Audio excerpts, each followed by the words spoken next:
Ladies and gentlemen, a four-time Filmfare Award-winning star who began her career in a most unusual way. But to begin with, Manisha, thank you so much for coming, and many apologies for us having to switch the session around, and apologies for those who've come and had to go back. But welcome to Houston. Is this your first time here? Good evening, everyone. No, Sanjoy. Yeah, I've come here many times. I've done these Bollywood shows earlier back in days. So I've visited here many times. But not ever shot in Houston? No, I haven't done filming in Houston. So for those of you who don't know, Manisha comes from a very politically astute family back in her home in Nepal. So Manisha, what made you, the granddaughter of one of the legendary politicians in Nepal, sort of leave all of that behind and decide to go to, of all places, Bollywood? Well, I think since childhood we were Bollywood fans. We used to watch movies, and my family was in a political exile, and we were resided in Varanasi, Banaras. And my grandmother, I grew up with my grandmother, and she used to be a big fan of movies. And so every Sunday, I remember during my vacation or off days from school, we would go to a theater and watch a movie. And so since childhood, there was a certain kind of attraction towards cinema. And I got into theater while I was in school. And I guess this was a natural transition from theaters to cinema. And what was the first film, and how did you get to Bombay? I was in my 11th, 12th standard, and I met a journalist called Meena Iyer, and she was my mom's friend in one of the evenings, and so I was very curious to know about Bollywood. And my mother had actually told Meena Di ki just say bad things to her because she is very inquisitive, and discourage her. So, but instead of really discouraging me, my mother, Meena Di, said all the good things about Bollywood, and I was like really awestruck. And she actually promised to take me or introduce me in Bombay Film Circle if I came to Bombay.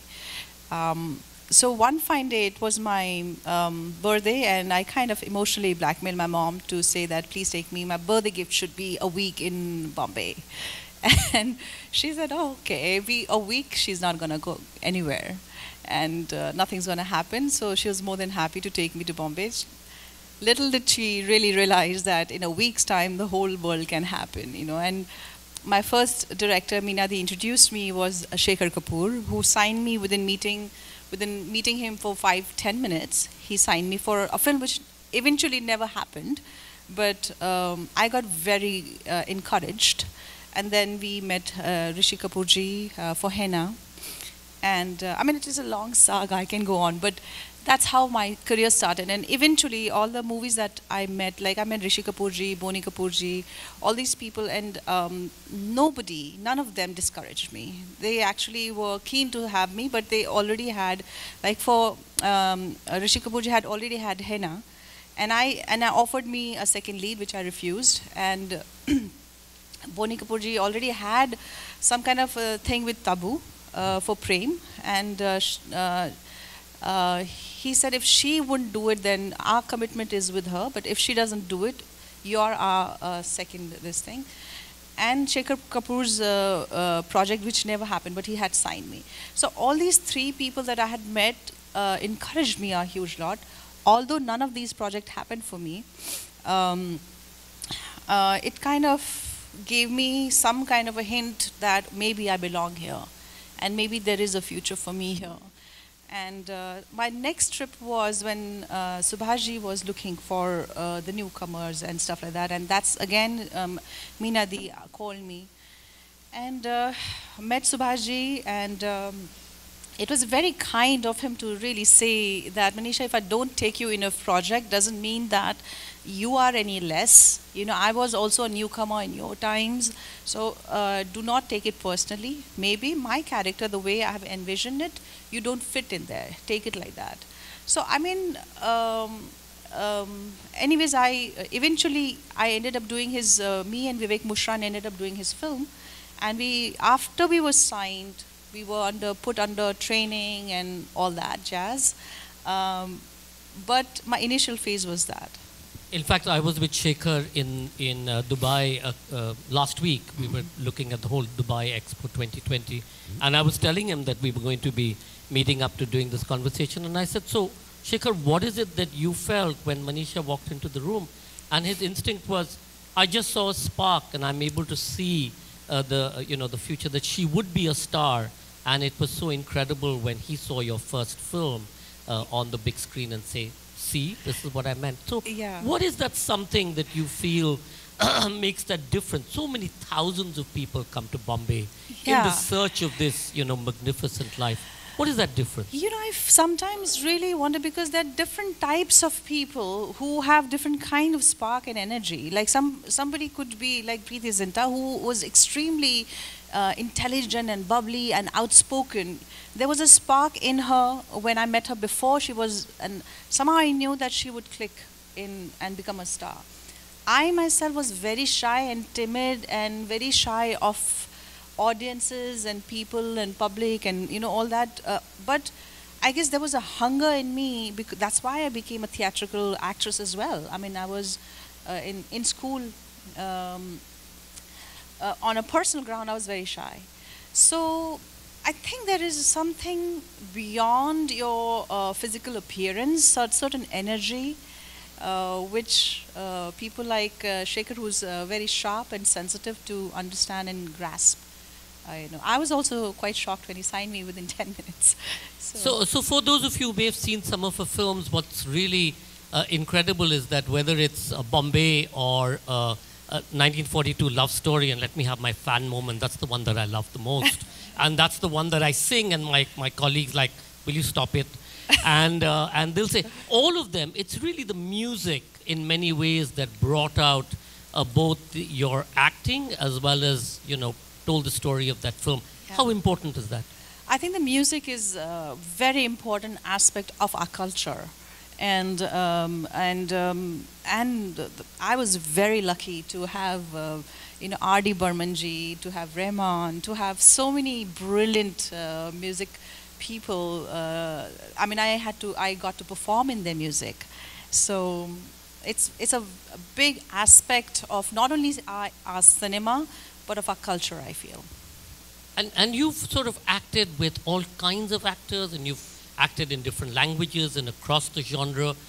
Was there ever a sort of moment where you said, no, this is the way my trajectory should go, and I will do this or not do that? How did you choose your roles, which were all very significant? One thing I really avoid, Sanjoy, is to be put in a box, and to be completely trapped within certain frame. And I'm a free-spirited person, and I really want to fly and soar and explore and be adventurous and all that. And in that process, I've fallen big times, but I've chosen wrong films just because they are different, and it's going to be a different experience for me. But my whole spirit has been to not get confined in certain stereotype movies or stereotype roles. So so whenever I got an opportunity that, I feel it's going to be a different kind of a setup and different kind of narrative, I would be more pulled in to do that. And luckily for me, directors like Vinod Chopra, Mani Ratnam sir, Mansoor Khan, and so many brilliant directors, that Sanjay Bansali, they saw me, or somehow I stumbled upon their project. I think it was sheer luck. It was not something that I had planned, but of course, I would say I was pulled into different experiences. So there you are now, pretty much this superstar, even after your second film. What was the reaction back home in Nepal when you used to go back, and how did that play out? Because now there was politics and Bollywood, The only thing missing was cricket, but you had politics in Bollywood. Yeah, I mean, it's so strange. When I first did my Nepali film, actually it all started with my mama, my mom's cousin. He is a photographer. He's a batchmate in Pune of Jayaji and all that. And that he took a photograph of mine just casually, and apparently I was photogenic. His wife put makeup on me, and he shoot me, and he said, Manisha, you're photogenic, why don't you do an ad? So I did actually one ad, and that became really popular. And after that, I got a lot of film offers, and I was thinking, what the hell? It's just 25,000 rupees for 1 month. It was a huge amount of money for a child at that time, and somehow I got permission for that because it was within the vicinity of people to see me. But the moment I wanted to go to Bollywood film industry, there was a lot of apprehension, and there's a lot of my immediate parents, family members, plus certain reporters, and they were saying, how can a Koirala girl get into bad world of movies, Bombay movies and all that. So my grandmother, in fact, who was the head of the family that time and who nobody could say no to, she encouraged me. She said, whatever you want to do, you must do, but make sure that whatever you do it best. And after she said it, it was kind of a no-brainer, and I got into movies. And funnily, after my success or the thing, same people who were initially so apprehensive, they welcomed it. And probably they didn't expect me to succeed the way I did. Probably they thought it'll be much harder for me, much tougher for me, and I'll get rejected. Maybe I wasn't good enough or whatever. But something new and far and distant and scary for them. But when I succeeded, they welcomed me with open arms. You talked about the bad world of Bollywood. Was it bad for you? Was it difficult as an entrance? Or is it that it just all coexists and it's how you sort of navigate your way? I think I firmly believe that it's not an easy thing, for any woman or for a young person. There's always a chance when you're vulnerable, when you're naive, when you don't understand the ways of the world.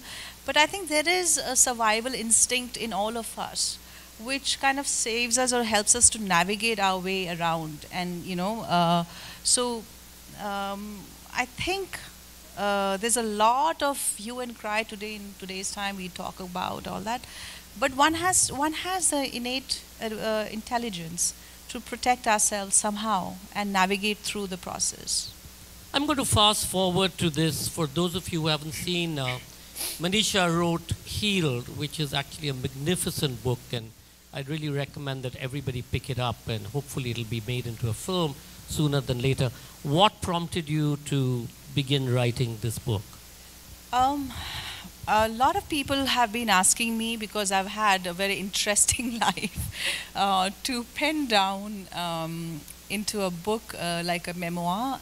But I decided to do it of my cancer journey, because I felt that is the most important journey, or the lessons, or the incidences that triggered me, or that happened to me. And I wanted to tell before I forget it. And so I decided, why don't I make a memoir of my cancer experience? And so I shared that with my publisher, who's Penguin, and they also agreed. Now I was initially thinking that it'll become like a morbid book, or people may not. And I was mindful that I don't want any aspect of my life to look back and say, oh, that was so painful. That I believe that we can endure everything. I have a positive outlook towards life, and I wanted to bring that element in my cancer memoir as well. So that's how it started. Did it help you heal? Did writing and reflecting on all that happened with you? Because it's such a one of the things that comes through in this book most vitally is her positive energy, and that in many ways I think contributed to at least 60% of your recovery. Did the writing help you heal? It kind of it was a painful process though, but I knew the outcome would be good because sometimes to sit down for hours and hours and hours and not interact and get distracted with other things and only focus on your cancer experience, which normally one wants to forget. हो गया अभी पीछे छोड़ो आगे बढ़ो, that kind of a thing. But to sit down with and try to figure out the details of the whole process was pretty painful. But in the retrospect, when I look back, I think that was a very cathartic moment. And it also released me out of my probably any unconscious sadness or a pull it might have. I'm liberated of that because it's out there now. So I think it was a healing process. So for those of you in MD Anderson or Texas Medical, one of the most incredible events that you read about the book is 6 months before you were actually diagnosed or where you really fell ill, you had two women from New Zealand coming, Maori healers who came to check you and your mother. Tell us about that incident. Yeah, that was a bit of unexpected turns of event.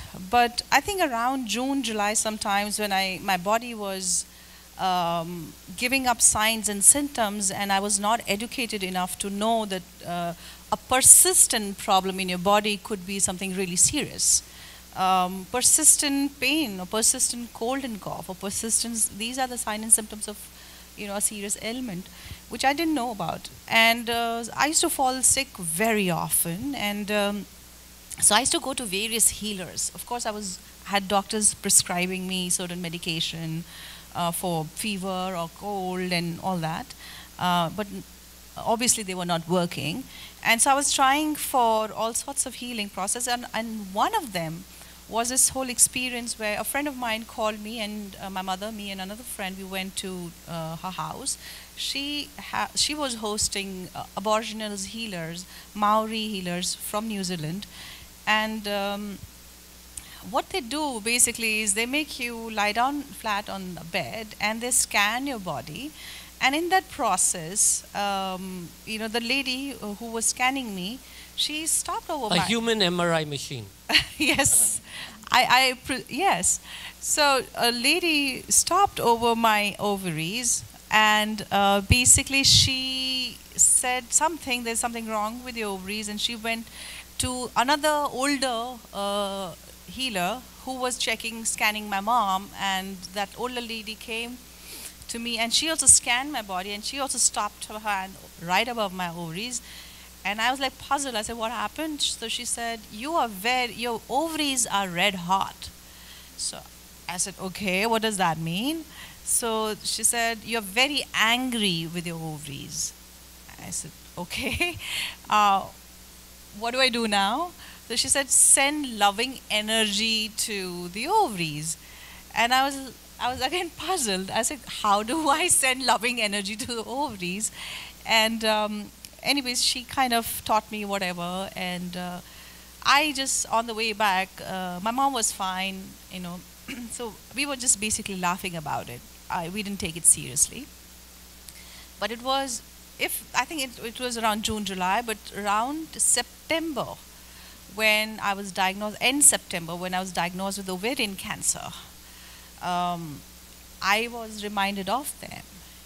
And then I was hunting their numbers and contacting them. And while I was getting CT scan done, I was diagnosed in Kathmandu. Then I went to Mumbai, and my second opinion happened in Mumbai. And then we all decided to go to New York to Sloan Kettering. And in that all process, I was still trying to hunt the Maori healers. And finally, when I was in New York, just a few days before my operation, I got hold of them and said, can you do something? They said, I'm really sorry to hear this. We didn't expect that you will have cancer. We knew there was some kind of abnormalities, but we can't really help you now. We can only send you healing energy from distant, and that's all we can do. I mean, I said, okay, please do whatever, pray for me. And that was the incident actually. Manisha, there you were, pretty much in the prime of your career when this incident happened. What was it like when you first got to know that there was a problem? First in Kathmandu, and then when you came to Bombay and met your doctor for that second opinion. Did you sort of go from hope to despair? What was your mental makeup then? I was oscillating between hope and despair and hopelessness, because firstly, when I got diagnosed, it was a total shock and disbelief, and I didn't even know how serious it was, what stage it was, and I just asked my doctor who had called all my family members, and before everybody he said, "Manisha, you have cancer." And I was like really shocked, and I said, if it's cancer, why can't you cut it and throw it off? I probably had seen that in some movies, I don't know what. So my aunt, who's a gynac, she said, "Manisha, what all to cut? It's spread everywhere." And it probably struck me then that it was probably bad scene. So we decided to go to Mumbai after that. And in Mumbai also Dr. Advani and few other good doctors we contacted, and I was in Jaslok Hospital. And we did another set of PET scan and CT scan and all that scanning. And the result was the same, that it was very advanced ovarian cancer. And it was also not an easy, it was not going to be an easy surgery. So then the whole discussion started happening, my family, friends, my mom, and my mom has few friends from Banaras school days who are now medical profession in New York. So she contacted few of her friends, and then we all decided to go to New York. And when I went to Sloan, I got the appointment because my mom's husband works in Sloan. We got quick appointment with Dr. Chi. And actually, when I met Dr. Chi, then I was listening to him. My first question was, because I knew that this is do or die for me. Either I come out of it or I'm saved. So I asked him the first question. I said, "Doc, have you done this kind of surgery before?" He said, "Yes." That was a big relief. And then I said, how long has your patient survived? Then he said, above 20 years. That for me was a huge relief. And I said, okay, maybe I'm in a good hands, and so. But in fact, after he operated, and then you got the news that it had spread like popcorn. Yeah. In fact, right after my surgery was 11 hours, and my family didn't sleep. They were all awake, and I don't even remember, but I think from a distance, my mom could see me. They could take my mom closer to the ICU, but it was a glass shield. She could not see. I was unconscious. I was all tubes and pipes, and everything was under me, and I was totally this thing. But next day, I think when I woke up after 24 hours or something, and I could speak, so I was very hopeful when everybody said it was congratulations, the operation was successful, and blah, blah, blah. So I was very hopeful, and when I asked Dr. Chi, so doctor, do you think I'll be surviving for 20 years now, like your other patient? And he just shrugged his shoulder and he said, "Manisha, I can't tell you. I didn't realize to what extent your cancer had spread, because sometimes when you open a patient, then only actually you get to see. And I can't tell you." And that was it. My heart just shrank. I just was again. And he said, "We have to watch you after. We have to watch you after your treatment is done, because then that will indicate me how long you will live." So again, it was a period of uncertainty during my treatment of whether I was going to live or die. You could have well taken all of this and played out the good Bollywood-esque queen's role of tragedy queen, but instead you sort of really fought it with every every, I think, every aspect of yourself, every bit of energy. And how did you sort of dig deep and find that strength to be able to fight this in the way that you did, in the way that you talk about in the book?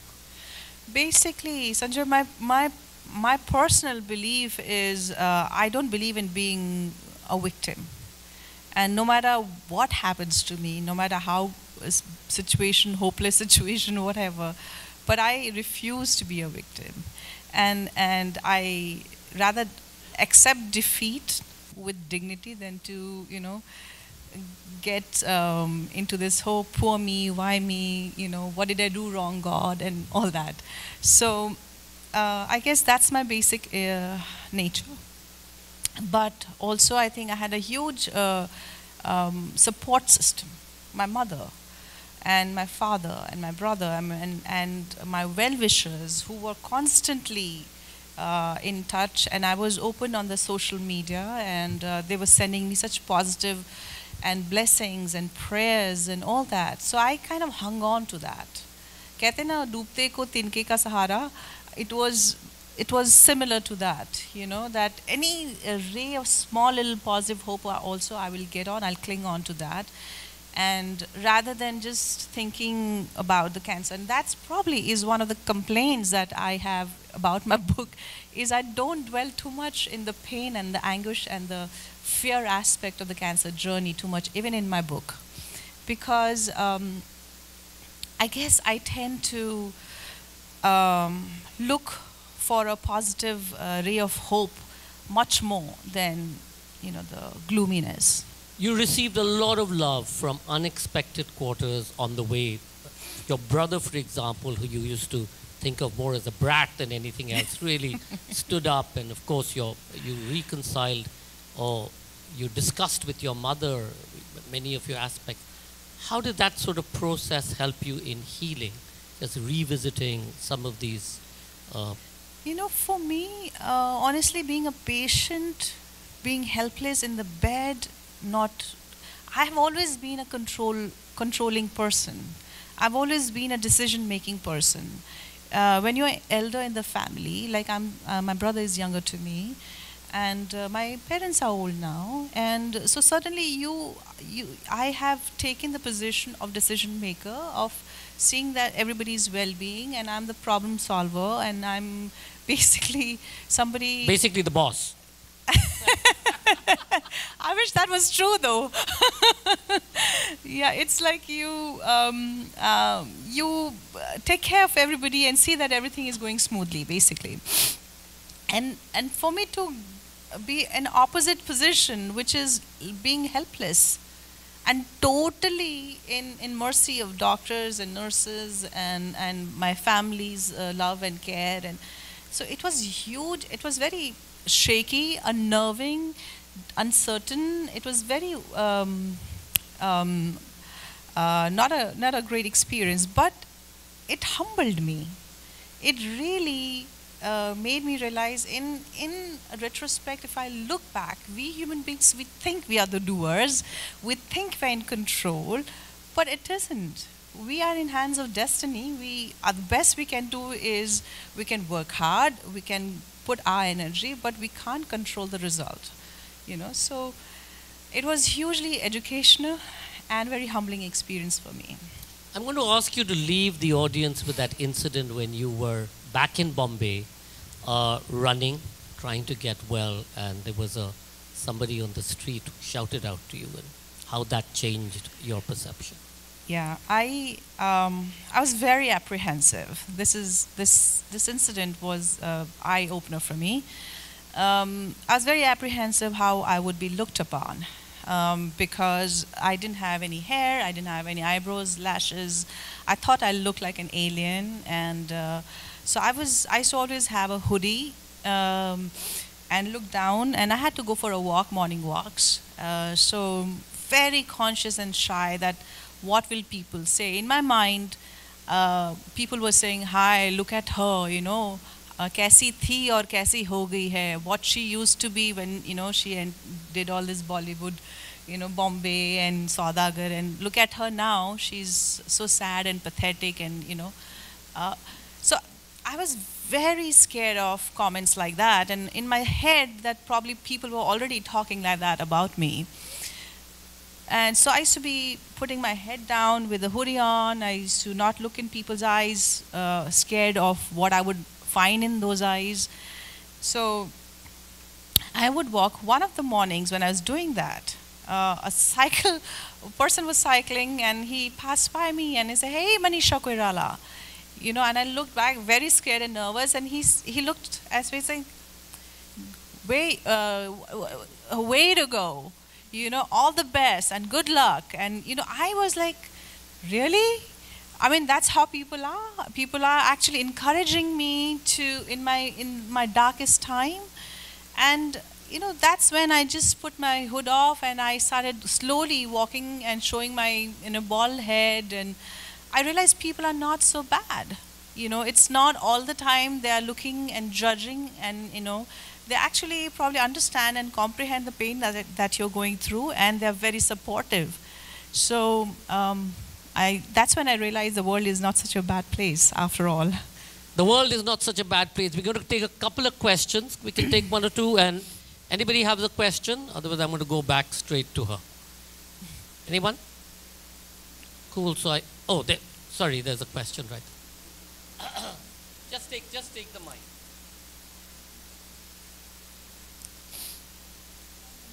Hi. I don't have a question for you, but a request. Can I get a signature? That's after, at the end, Manisha will do signing. Yeah, because I myself am a cancer survivor. So it would be great if you can just chat with me. Sure, she'll do that. Okay. Manisha, so what's next? You came back, you did a fabulous movie, Sanjoy, and so what's next? And was it difficult getting back to work? I was very anxious, but I think I'm anxious before I have to now practice again to be this thing. But I think everybody in the set again was very supportive during Sanjoy. I'm doing a couple of movies every year. I went to Everest Base Camp for a trek, which was wonderful to gain confidence that my health is back on track. Working, came out with a book. I'm working on a next book again. I guess I just want to achieve more, want to express more, want to reach out more, and yeah. Manisha of the past, Manisha of the future, is there a change? There is a lot of change. Now I grab life with both my arms and keep it close. And because I feel I'm grateful to be alive, and I'm grateful for this life. And so I want to do maximum. I want to have a fulfilled life. I have defined what fulfillment means to me, and I'm walking in that path. My earlier self was pretty living in Bindas, believe you me.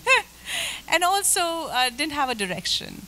So I do have direction now. Do you believe in sort of fate and karma? I do believe in fate and karma, but I also believe that our energy, our hard work, our presence of mind also plays a huge role in our life. Ladies and gentlemen, Manisha Koirala. Manisha will be signing books out there later. A big round of applause, not just because she's a superstar, but because she survived this incredible exercise that she went through, and she came out of it with flying colors. Thank you, Manisha. Thank you, ladies and gentlemen. Manisha will sign upstairs just after this session. Thank you. And I just want to say thank you for coming here, and thank you, Sanjoy, JLF, for having me here. Thank you so much.